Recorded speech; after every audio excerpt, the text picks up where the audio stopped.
Covers, the show for readers and writers and lovers of books. I'm Stephanie, and I'm so excited to be joined by three amazing authors from all around the globe today. So you are in for a huge treat. If you're feeling like being a little chilly, Arlene Marin is going to take us beneath a blanket of snow, where we're going to find out that what we see in the people in our lives may not be all that there is. Brian Cato wrote The Candidate Spectrum, and I can't wait to chat with him about this, especially since this is election week in the United States. So this is quite the timely book. And Rebecca Lipkin's book, Unto This Last, is, wow, this one I had just adored if you're into history and fantasy, and I think you're really going to like a little trip away from reality. I put them in this order because I figured after the election we needed a little away from reality. So, she's laughing when I said that. Arlene Marin wrote Beneath a Blanket of Snow, and please welcome Arlene to our show. Arlene, thanks for being here. Thank you for having me, Stephanie. I appreciate it. Such a pleasure, such a pleasure. And yes, I had to put on a sweater when I saw your book cover. That was for sure. But tell us a little bit first, maybe a synopsis of the book, and then we'll dig in. Well, this book deals primarily with four affluent couples. They are friends, acquaintances, especially the women. But as you indicated, things are not always what they seem, even to those closest to us, our spouses, significant others, and friends. And often what we see is not really what is happening in these people's lives. And that's what my book really explores, that we can't be certain what is really going on with someone, no matter how close they are to us. That's a very, very true statement. You know, what we see is definitely not all that there is. I have to ask, what inspired this? Were you shocked by a friend, and that's what made you go down this path? No, I would say that the main premise of the story is somewhat inspired by some events in my life. And I say inspired by because some of the emotions that I felt going through my own ordeal are things that I put into the book.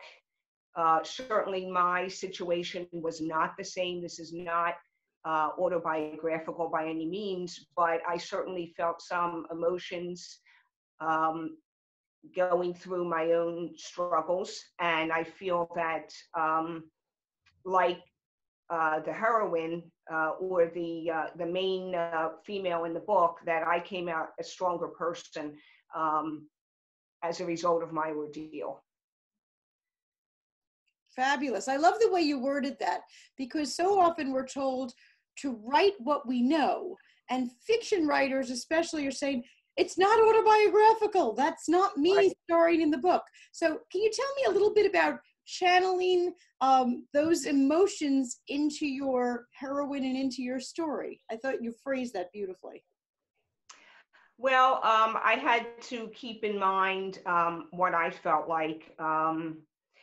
The main character, we can call her protagonist, really is going through some a crisis, and I had to keep in mind what I felt like going through the crisis. Like the main character Meredith, I did have young children at the time. And so some of the interactions that I had with my children actually were portrayed somewhat in the book.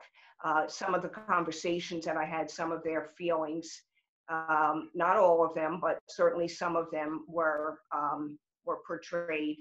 And I used my belief that every one of us has something that most people don't know. And that's my underlying belief, that no matter how close we are to someone, how many friends we have, what the size of our social circle, that most of us would be surprised to hear that someone we know has some particular problem or is hiding something from the rest of us. You know, I'm so glad you said that about problems. Certainly right now, with all that's been, what the world has been going through, people are saying, you know, make sure you check on others. You don't ever know really what's going on in someone's life. And I think that that's a great call for just awareness and empathy for other people. Yours had a little more of a mysterious bent, but I think it's a great cry for all of us to kind of recognize somebody's kind of snippy to you online in the store. You don't know the whole story. Right, I agree. And you know, there's so much going on now with people making assumptions sometimes about other people. And it's very common, for instance, to think that people who are living in suburban areas and perhaps look like the picture of affluence or look like they don't have a care in the world, people are surprised to see that some of these people are, you know, one step away from being homeless or really struggling to make ends meet, whether it's emotionally or financially. And we just don't know what's going on with everyone. You don't know what's going on with your neighbor. And, you know, I agree, we do have to have a little more empathy for people. I think that's a great thing in your book, a great thrust and a theme in your book. What are you hoping that people will learn from reading this? I'm sure they want to be entertained and whatnot, but what's your big takeaway you were hoping for? Well, there are two themes. One is that you know, we do have to realize that most people have secrets from that they're hiding from others. But the other thing is that you know, just because someone is affluent does not mean that they don't have a care in the world, or that everyone should turn their nose up at them or down at them in this case, because these are people who have their own problems. And you know, as readers would find in reading my book, these were four affluent couples, and they had their own issues, and you know, money could not solve these problems. Fantastic, fantastic. Where is your writing journey taking you next? Or are we going to get to follow the stories further, or are we going in a totally different direction next? Well, it's interesting because today is November 2nd, and yesterday I started the basis for my second novel as part of National Novel Writing Month. Yes, NaNoWriMo. Yep. And for those who are not familiar with this is a challenge that is held every year. And the challenge is to write 50,000 words during the month of November. And so I decided that this was a great time for me to start my second book, which happens to be something totally different. Some of my readers had asked about a sequel, and that was not in the plans. I can't say whether there would never be a sequel, but that certainly was not in the plans when I wrote this. And so I'm going in a totally different direction. Still a theme of families and turmoil. And overcoming obstacles, but I'm really excited to be able to write a big chunk of this book during November. Oh, I am so glad you mentioned NaNoWriMo. I am really excited about that. And I've worked with and known many, many authors whose books grew out of it. So I'm excited that you're doing it. I'm hoping Rebecca and Brian are in on that as well, because they have a number of different resources available. So if you never heard of it or want to get involved, please visit their website. Just Google it and you'll find it. And there are all sorts of Facebook groups and free resources and support and all sorts of things to keep you going and write those 50,000 words. Wow. Correct. And the beautiful thing is, you do have a goal, obviously, but you can write more or less one day or skip a day. And if you are successful in writing the 50,000 words in November, you're considered to have won.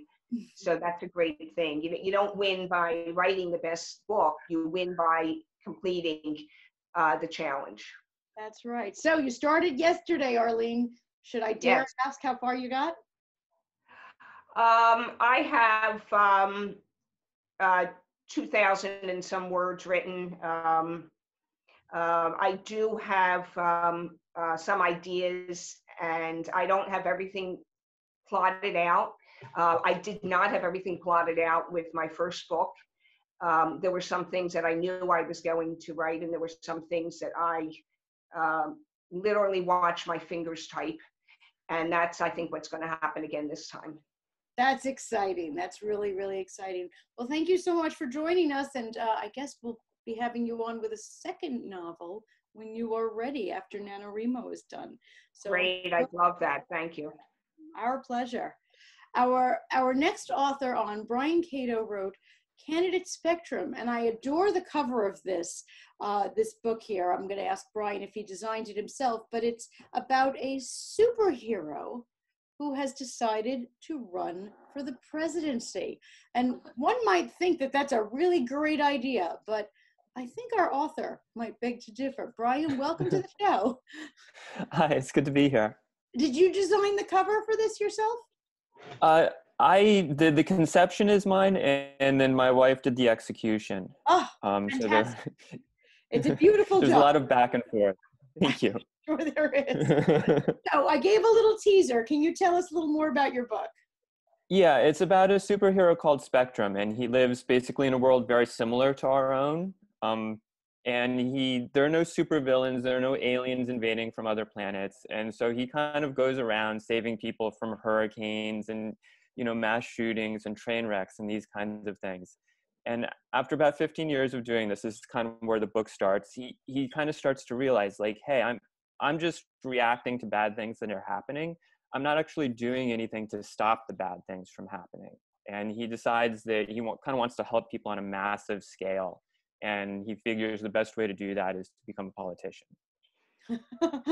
So many of our politicians went into it for all the right reasons to help, and I don't know, it's quite the political scene. I know we're filming this in America the day before Election Day, and it will air the day after.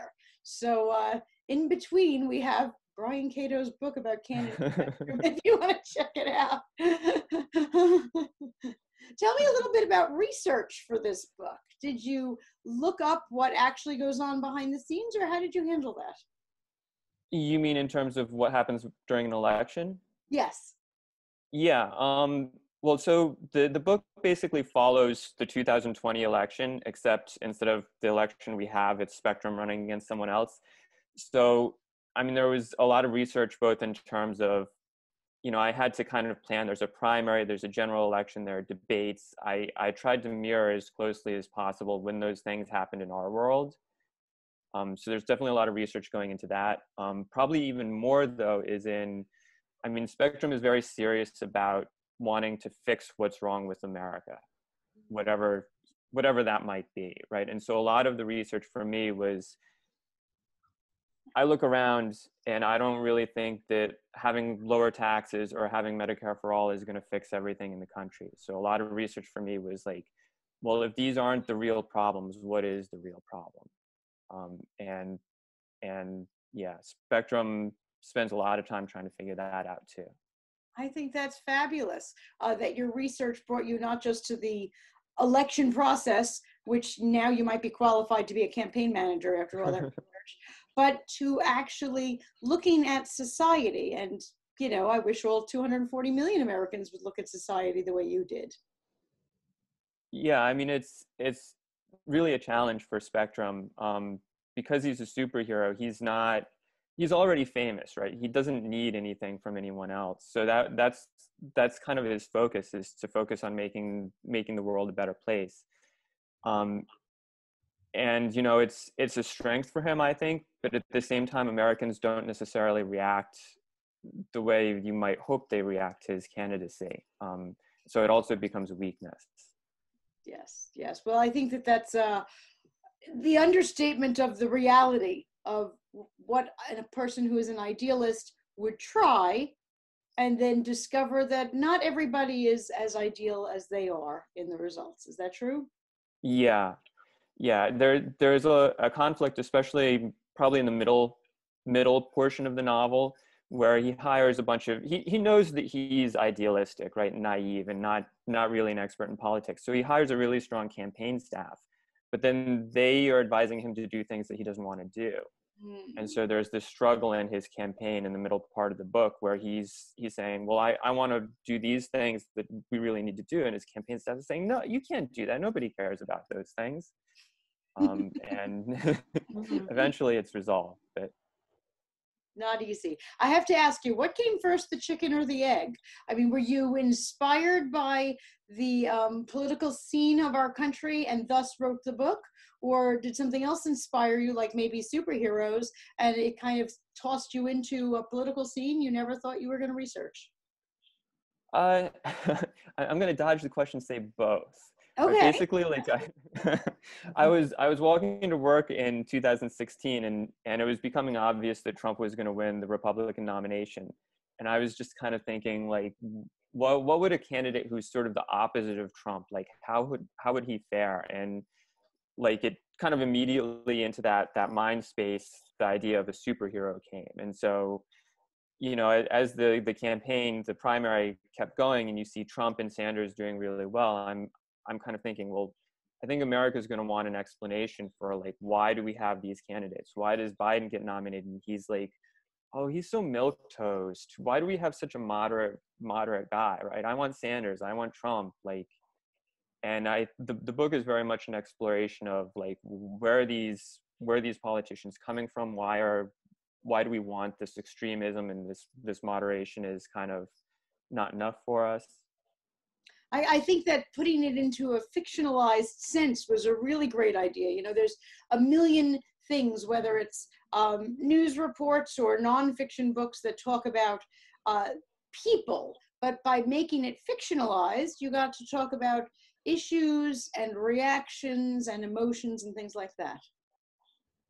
Yeah, I think one of the things that to me as an American is frustrating is, you know, watching the media, and the media doesn't talk about the things that are really important to me. And I think that they get it wrong a lot of the time. And so, you know, if I have control over this candidacy and this election, like, I can kind of shine the spotlight on the things that I actually think are important, right? And as a novelist, I have, you know, years and decades long kind of time scope in mind, whereas the media might be thinking a week ahead. Fantastic. Now, what's next on your hit parade? Are you after the inauguration next, or new candidates, or totally new book? No, I have a couple ideas for new books. I haven't really committed to anything at this point. I don't know, like, I want to take some time off from writing and kind of think about things before I dig into the next project.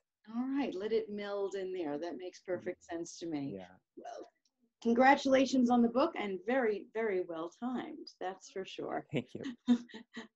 Our third author, Rebecca Lipkin, is hailing from Bath, England. So I'm so excited and love the accent, Rebecca. You're bringing that little level of class to our American show, which I adore.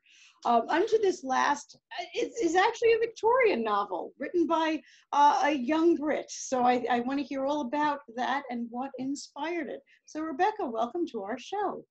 Thank you. Thank you very much. And thank you so much for joining us. And you said it was sunny today in Bath. I guess because you were tuning into our show here, so we got the sunshine for you. Yeah, I'm making the most of it here. Glad to hear Yeah. it. So tell us a little bit about Unto This Last, a little synopsis. Okay, so it's about really one of the most famous men of the 19th century, John Ruskin, who initially was famous for being an art critic and promoting the work of J.M.W. Turner. But he went on to do all sorts of things, including political economy. He championed the working man. But this is a personal account. So when I first discovered him, it was all very academic, and I wanted to really be under the skin of the man. So it's a man behind the genius portrait of this very, very, very complex man and his personal relationships. Mm-hmm. Very nice. And how did you do your research for this? So I was first interested in Ruskin when I was 14 years old, because I loved Merchant Ivory films, fell in love with the film A Room with a View, read E.M. Forster's book, A Room with a View, and I kept seeing this man called Ruskin telling the characters that were around Florence when they were on vacation to go to this building and that building, and I thought, who is this Ruskin? I've never heard of him. So that started me off, and I discovered there was a huge scandal around his first marriage that was unconsummated, and I started to read stacks of biographies on him, and I realized that he'd been pretty much very heavily misrepresented. So I thought he would make an amazing literary figure. So this is the first novel that's ever been dedicated to Ruskin. Wow, very nice. I didn't know you were the first. Congratulations. He's been mentioned in certain things. So he featured in the Turner film and Effie Gray, obviously. I don't know if anybody's seen that. But I personally loathed the portrayals, so I wanted to do my own version. Set the record straight. Very nice. Is this your first novel, or have you written before? This is the first novel. It actually started out as a screenplay. Mm-hmm. And about 5 years ago, I was quite poorly, and my husband, I had to leave I was an editor of a magazine at the time, and my husband just said, you know what, you've got that screenplay sitting there, turn it into a book. It deserves to be out there. It needs to be out there. So that's what I did, and it became a really good, useful tool of a framework that I had this structure to use. Can you talk to me a little bit about changing a screenplay into a book? Because I, like your husband, have told other writers to do that. So please talk to me a little bit about that. Well, it's actually a formula I would like to use again. I think it's a successful one in the sense that the whole medium of screenwriting is it's very visual. So you're showing the reader exactly what they should see. And obviously that's not, so you're basically embellishing it to become a proper novel. So I really like that idea, and I hope that that's sort of transferred into the writing, that it is a very visual experience, that people can see Ruskin, they see where, that it covers a lot of locations, London, Paris, Switzerland, various places, and I wanted the reader to actually see it really clearly. So, and just aside from that, it's just a brilliant way to have a skeleton structure. You know exactly where you're going, where the chapters are, and you don't get lost. There's no fear of getting lost along the way. Excellent, excellent. Why was it conceived as a screenplay in the first place? Did you have someplace it was going, or what was that about? Yeah, I had a sort of a family friend when I was very young that had a connection, was funding films, and he said, write a screenplay for us, and I will see if I can get it read. And I adapted an Emile Zola novel, which was read by Warner. And unfortunately, I was only 19, and it didn't go anywhere. And that's sort of the beginning of how I learned the craft of it. But I still really enjoy writing screenplays as well. I bet. I mentioned it to someone else. Another author came to me with a screenplay, and certainly I'm not a movie studio or anything to get those things done. So I had suggested similarly, rework it as a book so that it can be read, because too often a screenplay is going to say, if you're lucky, one person who is reading it or rejecting it, and I wanted it to be a book so that the world can enjoy it. Yeah, I think that's right. Yeah, and with screenplays, you might get different writers on it. Your name may never even be on the screen. Literally, you may never get credited for it. And and again, my husband said, at least this way, you're a debut and it's yours. So there are so many advantages of obviously writing the novel. A wise husband you have, and very supportive, it sounds, too. Very, very. He edited the book. Oh, really? So his background. Yeah, he worked for the BBC, and was working at home while I was writing it. So I don't know how many times he had to read the manuscript. So it was very much a very helpful husband. I'm not sure if having a spouse edit your book is a good thing or a bad thing. Did that cause any drama in the house? No, not at all. I always say he's like my Leonard Woolf. I always say, Virginia Woolf wouldn't be Virginia Woolf if Leonard hadn't published her books. So I think it's the same. I listened to him, and if he said more dialogue, we need more dialogue, or whatever it might be, I went away and said, okay, then fine, I'll give you more dialogue. Good for you. Good for you. So tell me, what is next on your writer's journey? Are you going to jump on the bandwagon for NaNoWriMo, or what's going to go on? No, I probably won't be doing that. I don't like to work to sort of word deadlines. I do sort of like a deadline, but not that's too much for me. I've done the research already for my next project. It'll also be set in the 19th century and in England.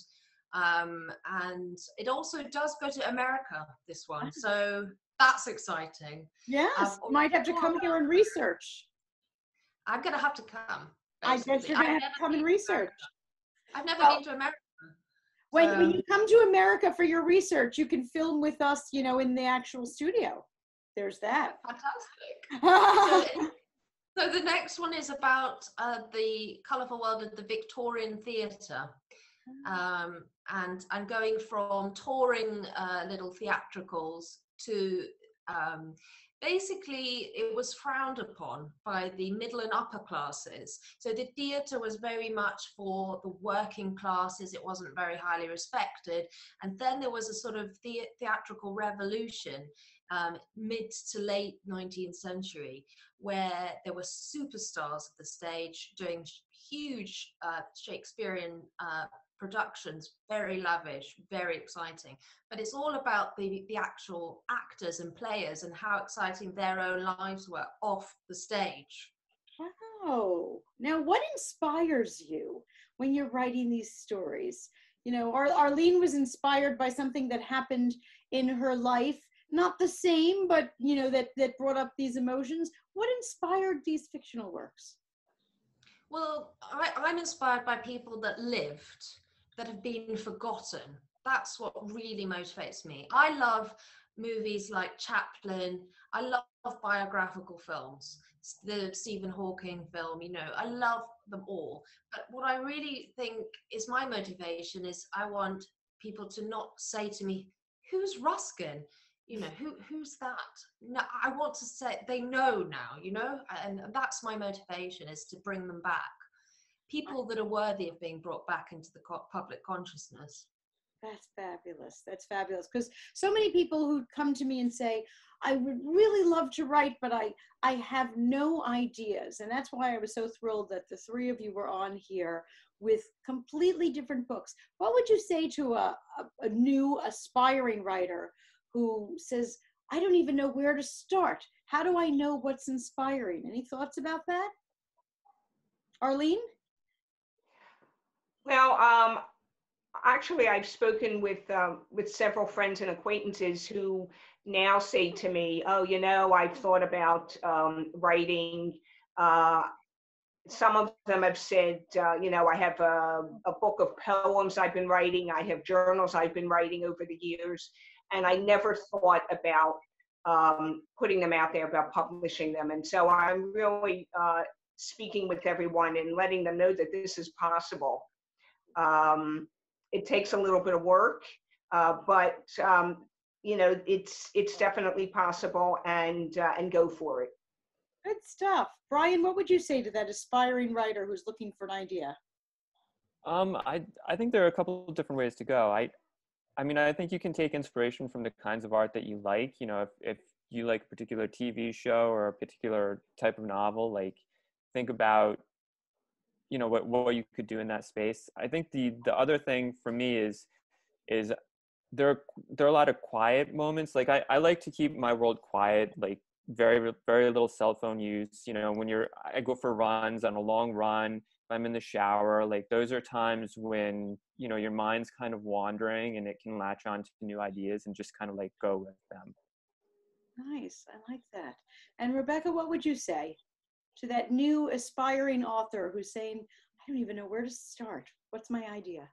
Well, I think it's like anything. I think if you write the book that you would like to pick up, you wish that had been written, whatever that might be.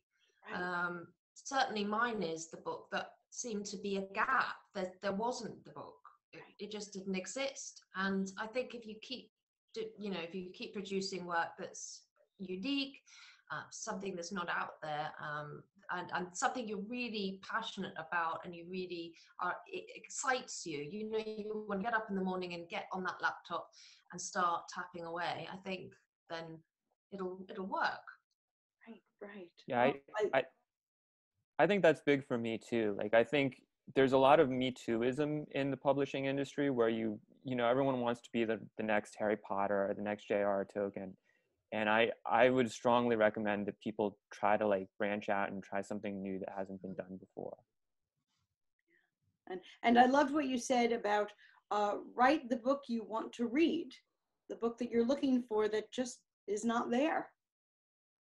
Yeah. That's a great thing. Brian, what was the hardest thing about writing this book? Writing, publishing, what part of this journey were you like, whoa, this was more than I expected? I think that the book is very, very like issues based, trying to figure out what's wrong with America. And I think that, in the modern sort of literary aesthetic is that you shouldn't have ideas in your book, right? You shouldn't be kind of preachy. And so it was very difficult for me to find the right balance where I'm trying to challenge people to think about the world in a new way, right? But the book is very, very issue focused, and I know that that's going to rub a lot of people the wrong way. And you do your best to strike the right balance. You're the author. Yeah. Not everyone is going to love any of our books. I mean, that's the reality. Just like we don't love every single book, not everyone will love our books. Rebecca, how about you? What was the hardest thing about doing this? I think like everything, it's a bit like life. The starting to start something is the hardest thing. You've just got to begin, and then I like researching, so I'm quite happy doing that. I mean, it's overwhelming sometimes. I don't think, because this is my first book and it's 700 pages long, it's a big book, it's an epic story, and I think there were times where I thought, what have I taken on here?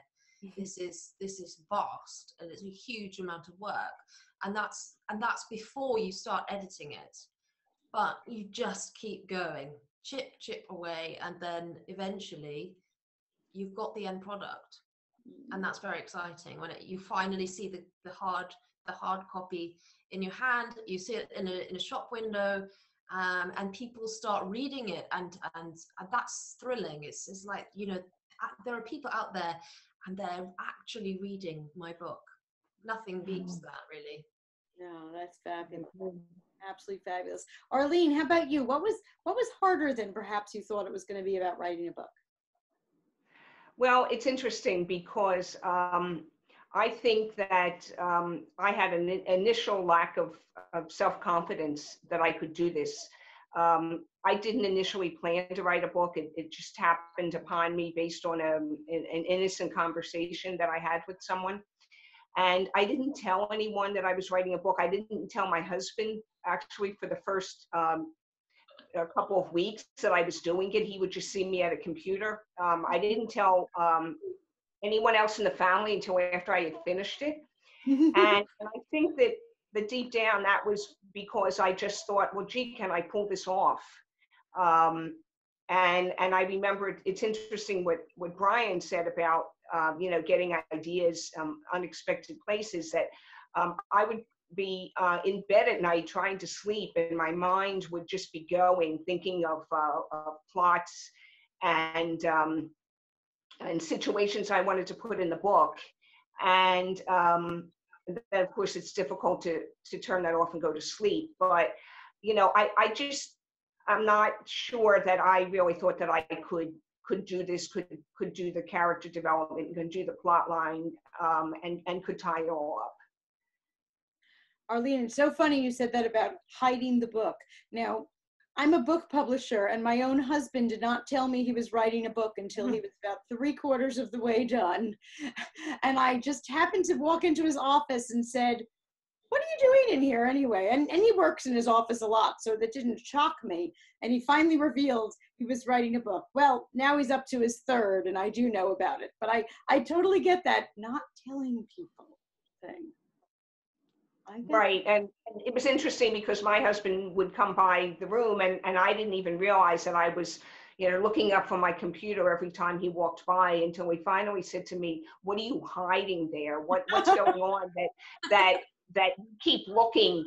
And I said, "Oh, I'm not hiding anything." And I told him what I was doing. But it's I wish that that I had more confidence in myself, and the feedback that I've had from my book has just been wonderful, and it certainly exceeded my expectations, and that was something else. I don't have a degree in English or in writing or in journalism or anything, and so I kind of wondered whether I'd be able to pull this off. And you did. And I did. Yes. Rebecca, what was easier about this than you thought? Was there something that you said, wow, that went pretty well? Was it the edits, No, I think the fact that I'd basically had a lifelong interest in Ruskin, and Rose, the heroine of the story. So, because it's about Ruskin's relationship with his young student. So there's a huge age gap between them, but 29 years. And the book follows their relationship over about 20-year period. So I found it very easy to tap into Ruskin's voice and Rose's voice. Oh, nice. Which was sort of, it wasn't really a surprise, but it was a relief. Rose had been very unwell as an adolescent, so had I. So I really related to her. And Ruskin was an only child, and he was homeschooled and fairly isolated. And I was also homeschooled and an only child. So I kind of got them both. I could relate to them. And I just like the dialogue. I love writing dialogue. I found that. Oh, a lot of people hate find writing it so dialogue. difficult. Wow. But I like it, and I find it funny. And you were able, like you said, you felt comfortable, I'll call it channeling them in your dialogue. It flowed. Yeah, I think it is a bit like acting. I've not acted in my life, but I think it is, being a writer, you do have to feel these people. You have to become them. But you've got lots of different characters in your head at the same time, so it's quite it's a juggling act as well, and how they all interact with each other. Absolutely. Yeah. Wow. Well, great to hear. Great to hear that you embodied them so much. Arlene, what was easy for you? There was the hard stuff. What was the easy stuff? It was actually easier for me to develop the characters than I had expected. And I really worried about that. I had my four main characters in my head when I started, but I really had no substance to them. And I found that when I sat down and just started writing, that it came to me, and their own issues, their own problems came to me. And that's the part that I struggled with, lying in bed at night saying, can I really do this? How can I develop these characters? And the interesting thing is that many of my readers have talked about the strength of the characters, or how well the characters are developed. So that gives me a lot of pride that happened. Fantastic. Fantastic. How about you, Brian? Was there anything about this that was easier or flowed much better than you thought? You said, wow, that wasn't so bad. I actually know, like I've written things where, you know, you sit down and you have the idea and it just kind of like all spills forth onto the page. And this one was absolutely not that way. Like everything was a struggle, like editing it, like it was just, I was just swimming in a sea of doubts. Like, am I doing this right? Like, you know, all of these problems with the text. I love your I honesty. think, yeah, I mean, the only thing that actually worked well, like if I have to give you an answer, is the scenes where he's like a superhero, and there aren't many of them, but there are 3 or 4 of them. Those were the easiest because I'm getting away from the issues. I don't have to worry like how's everyone going to judge like what I'm putting down here. Right. But I so appreciate your honesty, because we have plenty of aspiring writers who watch, and I think it's so great for them. You know, surveys say that 90% of the population wants to write a book. So that means the majority of people that you pass on the street want to write a book. And the 3 of you are here and you did it. You essentially, you know, climbed Mount Everest. You did everyone's bucket list item. You can, you know, check, got that done. And so people are looking to you to say, wow, they look normal. They managed to do this. They look like regular people, which is so inspiring to people. That's just phenomenal. Absolutely. Yeah, I maybe I can pose this to the other writers, to Rebecca and Arlene. Like for me, the first draft is always easy. The first draft, you're always like, I don't have to worry because whatever I'm spilling forth onto the page, I'm going to come back and I'm going to fix that later. And the editing is just, that's the part where it's really a grind, and you know you're struggling to motivate yourself day by day. I'm wondering, you know, if that's what other people experience, how you get through those edit days. Arlene, Rebecca, any thoughts? Well, I'll just say that I'm someone who generally edits somewhat as I'm writing. And sometimes I would think of something to add. And that was what happened with my first book. I would write, but I actually went back and added passages. I decided I needed more description. And so I actually was editing quite a bit as I was going along. But I do want to just step back 1 second, Stephanie, when you mentioned the bucket list. The innocent comment that I was retiring, and a coworker said to me right before my retirement, now you can work on something on your bucket list. And I immediately said, oh, I'm going to write my novel. And the thing that was so amazing was that I had not thought about doing this since I was a teenager. And that really got me thinking about, wow. So I kind of chuckled when you said that about bucket list. And you did it. Yeah, and I did it. Yeah. That's amazing. That's amazing. Rebecca, how about you? Your book is enormous. And now you said your husband was your editor, so I think she got off the hook here, Brian. A little bit. Well, the worst thing about writing, I mean, you never know how large a book's going to be when you really start. but the longer the book, the harder the edit, because Yes. it takes so long to go round it and round it and round it. So so there were times where I wished it was smaller. I bet. I'll bet, because editing something of that size, I'm glad your husband loves you. Yeah, we're getting a divorce now. No, it's like no more books. This is a great way to announce it on the air. No. So the next one, I'm going to make it smaller. Well, but like you said, sometimes we just don't know where things are going to go.